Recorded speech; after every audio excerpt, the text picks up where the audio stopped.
తాజా 30 బాహుబలి తర్వాత ప్రభాస్ కు ఫ్యాన్ ఫాలోయింగ్ విపరీతంగా పెరిగింది. బాహుబలికి ముందు మిర్చి, డార్లింగ్, మిస్టర్ పర్ఫెక్ట్ లాంటి సినిమాలు ప్రభాస్ ను టాప్ లీగ్ లో నిలబెట్టాయి. బాహుబలి ఆయన రేంజ్ ని నేషనల్ లెవెల్ కు తీసుకెళ్లింది. అయితే బాహుబలి కోసం ప్రభాస్ ఏకంగా దాదాపు 4 ఏళ్ల సమయాన్ని కేటాయించాల్సి వచ్చింది. మామూలుగా అయితే ఈ 4 ఏళ్లలో 5-6 సినిమాలు చేయగలిగి ఉండేవారు. కానీ బాహుబలి ప్రత్యేకమైన సినిమా కావడం, జీవితంలో ఒక్కసారి మాత్రమే వచ్చే అవకాశం కావడంతో ప్రభాస్ ఇతర సినిమాలను వాయిదా వేసుకున్నారు. చివరకు ఆయన తన పెళ్లిని కూడా వాయిదా వేసుకుని పూర్తి సమయాన్ని బాహుబలి కోసమే కేటాయించారు. ఇప్పుడు బాహుబలి పూర్తయింది.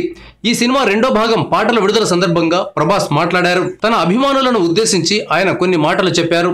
2 ఏళ్ల పాటు బాహుబలి 1 కోసం, మరో 2 ఏళ్ల పాటు బాహుబలి 2 కోసం ఎదురు చూశారు. ఇకపై ఇలా ఎదురు చూపులుండవు.